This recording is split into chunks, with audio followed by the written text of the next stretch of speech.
بسم الله الرحمن الرحیم. ویلکم ټو مای یوټیوب چینل د خیبر پښتونخوا ټیکسټ بک بورډ پېښور اردو جماعت سوم د 3rd class स्टूडेंटानो अस्सलाम वालेकुम. टेस्ट एडिशन निसाब 2020 के मुताबिक د 3م क्लास स्टूडेंटानो مونږه په اردو کلاس کې بیا حاضر یو. امید ساتم تاسو به روزه په سور سره تیر کړی وي، ډیر په خیر به تیر شي وي، او چې کوم وړوکې اختر دی هغه تاسو ټول ته مبارک شه. خو اختر کې بم چکرې والی وي، انجوای کړی به وي. نو زه د الله ډیر غټ شکر دی چې تاسو روزي ونیولې او بیا اختر مناو کړو. نو ټول چې څومره ویورز دي، سټوډنټان دي، زموږ استادان دي، سبسکرایبر دي، ټول ته د اختر مبارکي وي د تیر شوي اختر. صحیح ده. نو راځو دا بوک کې چې کوم لیسن 9 مونږ کړو، اوس براشو لیسن نمبر 10 طرف ته. لسم نمبر سبق با په وړاندې بوزو، هغه به سٹارټ کوو. را بشو سبق نمبر 10 ته، پیج نمبر 68 طرف ته راشي او سبق نمبر 10 دی. ډیر خسته سبق دی. جس کا خواب تا دلکش، دا نیم دی. وی د چا چې هغه خوابو دلکش، مطلب دی کی دی سبق کی د علامه اقبال باره کې دی. علامه اقبال رحمت الله علیه او د علامه اقبال رحمت الله علیه یو خوابو، مطلب دغه یو ارمانو چې داسي کار دی وشي. صحیح ده.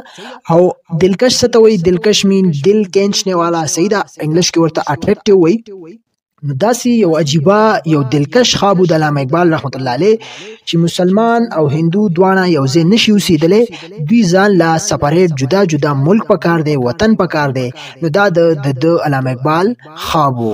هغه بیا بعد کې بالکل هغوی دا خپل خواب سکړو رښتیا کړو او یو ځان لا کنټری، یو ځان لا وطن پاکستان قیام شو، مطلب هغه جوړ کړی شو. ٹھیک شو. نو بدی لیسن کې د علامه اقبال باره کې به مونږه خبره کوو. فرض بڑا شو سوچے اور بتائے. سوچو کہ مونږ ته وای سوی مصور پاکستان کس کو کہا جاتا ہے اور کیوں؟ مصور پاکستان چاته ویل شي او ولی. صحیح ده. مصور پاکستان علامه محمد اقبال کو کہا جاتا ہے اس لیے. صحیح ده. مصور پاکستان چاته ویل شي علامه محمد اقبال ته ځکه چې د پاکستان چې کوم تصور مصور مين دغه تصور یادي، د پاکستان تصور چا پیش کړو؟ علامه محمد اقبال رحمت الله علیه هغه پیش کړو، ځکه مصور پاکستان دته ویلې شي. تاسو دې پکچر کې کتلی شي. دا وګورئ، تاسو سره الریډي پکچر دلته درکړی دی. نیکسٹ راځي علامه محمد اقبال رحمت الله علیه کی کوئی نظم اگر آپ کو یاد ہو تو اس کے 2 شعر سنائے. صحیح ده. وای د علامه محمد اقبال کو کم نظم تاسو داغي یو شعر تاسو ته، مطلب کوئی کم نظم تاسو ته یاد وي، نو داغي تاسو ورته یو 2 شعرونه وایي. نو هر یو سټوډنټس په 2 شعرونه کمنټ کې لیکلی شي، دویتا ویلے شي. بیا وی کہ آپ جانتے ہیں آیا تاسو ته پته شته پاکستان کا تصور سب سے پہلے 1930 عیسوی میں خطبہ الہ آباد میں علامہ محمد اقبال رحمت اللہ علیہ نے پیش کیا تھا. د پاکستان چې کوم تصور دی هغه ټولنه پہلا 1930 عیسوی کې په خطبہ الہ آباد کې د زینوم دی چا پیش کړو؟ علامہ محمد اقبال پیش کړو چې پاکستان د داسې یو جدا ریاست، یو جدا ملک، یو جدا وطن جوړ کړي شي چې پاغي کې مسلمانان ځان ته اوسېږي. ځکه هندو او مسلمان وای دا یو ځای نشي اوسېدلی، ځکه چې د دوی په منځ کې ډېر ډیفرنس دی. د دوی چې کوم ثقافت دی، رسم او رواج دی، تهذیب دی. صحیح ده. دا ټول څیزونه د دوی په منځ کې فرق دی. نو ځکه دوی یو ځای نشي اوسېدلی، نو د دوی دپاره ځان لا یوه کنټري ضرورت او دا د علامه اقبال خواب هغه بیا رښتیا کړی شو، مطلب هغه یو ځان لا کنټري جوړ کړی شو. ٹھیک شو. پیج نمبر 69 طرف تراشی. سبق بس سٹارٹ کو 69 پیج دا دے اور سبق نوم دے ګوره جس کا خواب تا دلکش، چې د چا خوابو یو دلکش خوابو، دل کشو مطلب دل کینچنے والا اټریکټیو خوابو، هغه بیا رښتیا کړی شو. فرست وی تلفظ سی کې تلفظ زده کوي. ګوره ها دلته لکه د دې ټکو تلفظ زده کول. ګوره عجیب، عجیب، فاضل، فاضل، مصور، مصور، قیادت، قیادت، جدو جہد، جدو جہد، قبل، قبل. بیا سبق تر لیسن طرف تراشی. ګوره سوئی رات کا نہ جانے کون سا وقت تھا جب سیالکوٹ میں اللہ تعالیٰ کے ایک نیک بندے شیخ نور محمد نے ایک عجیب و غریب خواب دیکھا. وی د شپې نہ جانے سو وختو، مطلب پته نه وه د ټایم 2 بجې وي، 3 وي، 1 وه، سو وختو. خو د سیالکوٹ یو د الله تعالی یو نیک بنده شیخ نور محمد دا د چاو دا د علامه اقبال والد صاحب. صحیح ده. د علامه اقبال والد صاحب نوم دی شیخ نور محمد. صحیح ده. نو هغوی یو عجیب و غریب خواب ولیدو. انہوں نے دیکھا کہ ایک میدان میں بہت سے لوگ جمع ہے. هغه به د خواب کې وکتل چې په یو میدان کې ډیر خلک را یوځای دي. ګوره دا خواب بیانېږي. ایک سفید کبوتر ہوا میں چکر لگا رہا ہے او یو سفید چې کوم کبوتر دی ठीक दा।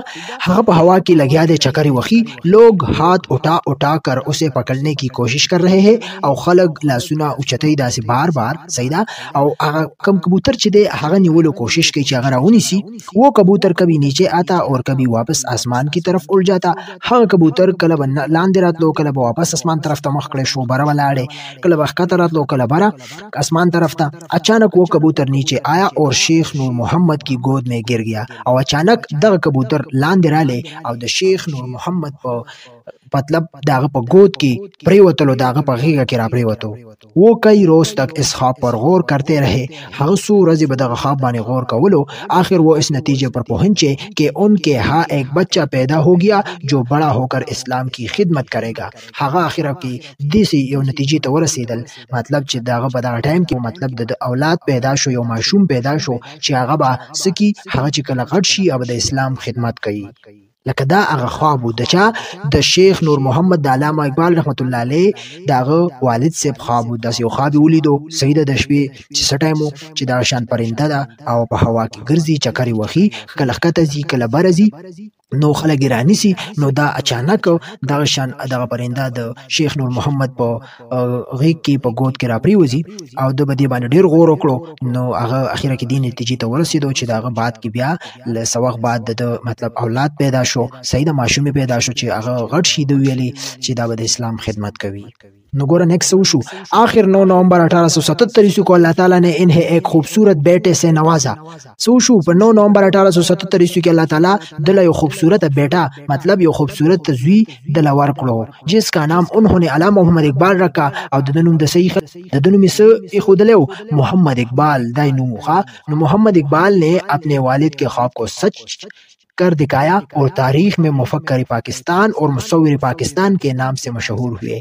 मोहम्मद इकबाल द खपल वालिद چې کوم خواب او غیر اشتیا کړو مطلب هغه خلکو ته خود لغی بالکل واضح کړو او په تاریخ کې د تسوی مفکر پاکستان و مفکر مین बहुत ज्यादा सोचने वाला غور करने वाला د صبره کې د پاکستان باره کې مفکر پاکستان ورته ویل شي. مصور پاکستان مین تصور پیش کرنے والا د سیسی تصور د پاکستان تصور چا پیش کړو موږ مخکې په دې بل پیج باندې ویل چې علامه محمد اقبال پیش کړو نو دته مفکر پاکستان هم ویل شي او مصور پاکستان هم ویل شي بدین نوم باندې دا مشهور دی. پکچر کې تاسو کتلی شي دا وګورئ لګیا دی خپل سټډي کوي او مفکر پاکستان دی مصور پاکستان دی دا د علامه اقبال هغه پکچر دی. ٹھیک شو بیا وګورئ आपने ابتدائی تعلیم सियालकोट से हासिल की जहां आपको मौलवी सैयद मीर हसन जैसे फाजिल उस्ताद मिले. सैदा دوی ابتدائی تعلیم کمزه کې حاصل کړو په सियालकोट کې او د استاد نوم سو سید میر حسن جیسے فاضل استاد ملے. سیدہ فاضل مین عالم ٹھیک دا دا استادو چې دا ورته ملاو شوی جنہوں نے آپ میں علم کی سچی محبت پیدا کی چې هغه بدوی کې مطلب د علم کم سچی محبت هغه پکې پیدا کړو. بیا سوئی ایف اے کا امتحان सियालकोट से पास करने के बाद आप लाहौर तशरीफ ले आए और चिकला द एफ ए इम्तिहान पास करो सियालकोट ना बाद सियालकोट के दा पास करो न बया चढ़ता तशरीफ रावड़ो लाहौर था और गवर्नमेंट कॉलेज लाहौर में दाखिला लिया और गवर्नमेंट कॉलेज लाहौर आगे के दाखिला वागस्ता. यहाँ से आपने बीए और एमए के इम्तिहान एजाजी नंबरों से पास किए और दागा जैनत बीए और एमए इम्तिहान पखा नंबरों से पास करो.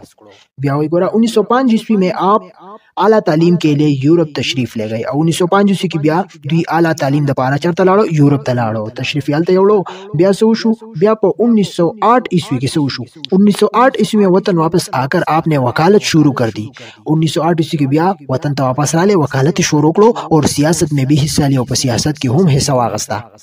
उस वक्त हिंदुस्तान पर अंग्रेजों की हुकूमत थी. बदगा टाइम की हिंदुस्तान बानी अंग्रेजानो हुकूमत हो. आप चाहते थे कि मुसलमानों के पास एक अलग वतन हो और दो गुख्तल कि मुसलमानों सरा यो जान ला यो जुदा वतन वी रियासत वी कंट्री वी सईदा जहाँ वो आज़ाद कौम की तरह जिंदगी बसर कर सके चाही हर मुसलमान हागल तजान ला मतलब यो आज़ाद जिंदगी तेरा की दादा ख्वाब.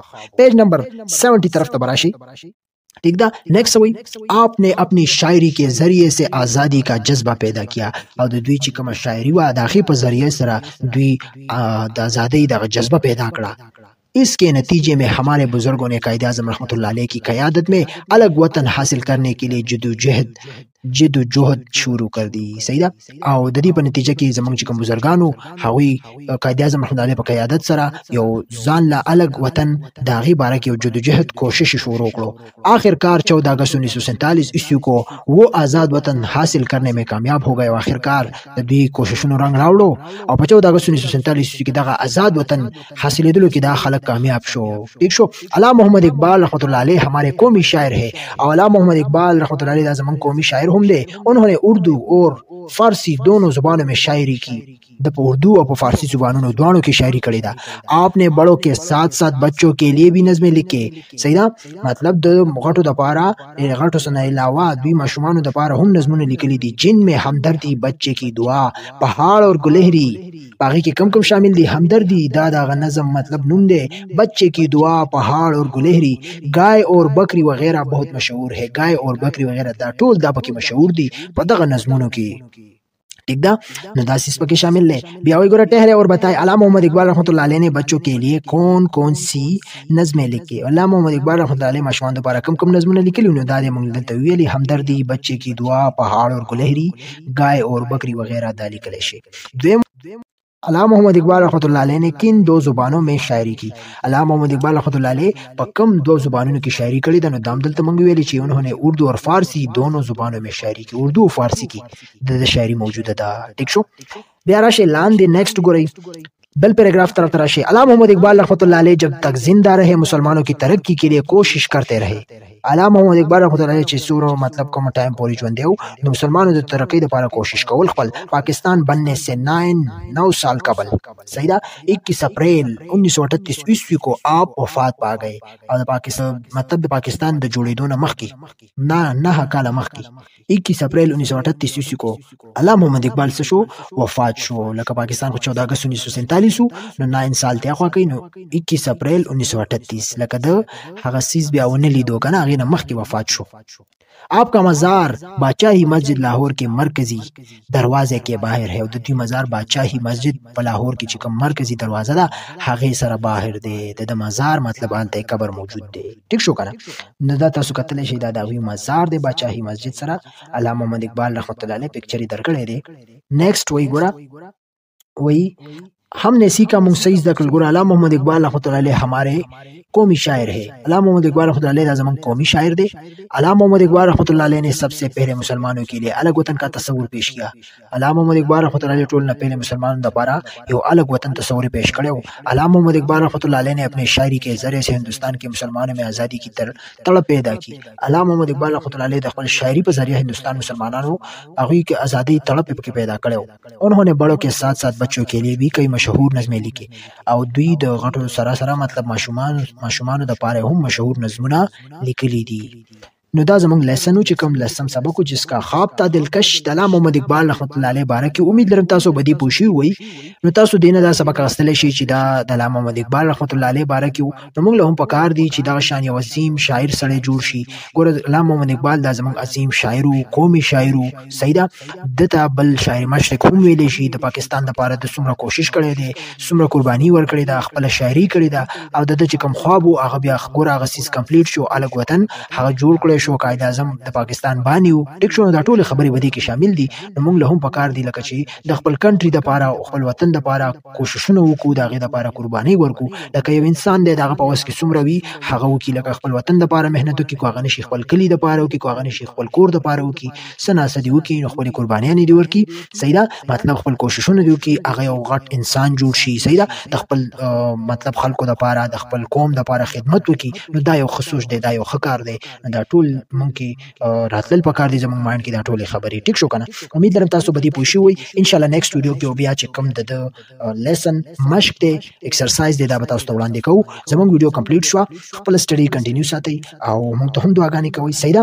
او ټیسټونو لپاره ځان تیار ساتئ. اني ټایم تاسو ټیسټ راتلی شي.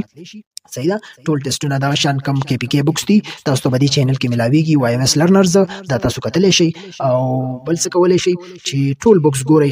خامخا ټیسټونو کې ډېر عجیب عجیب ام سی کیوز راځي نو تاسو ټول بوکس ګورئ صحیح مانو سره ګورئ چې دغه ام سی کیوز تاسو یاد وي او بس د الله په نوم سره په ټیسټ باندې ورځئ. ان شاء الله الله به کامیابی. نیکسټ ویډیو کې ملاقات کوو. تھینکس فار واچینګ. موږ راکې اجازه. الله حافظ.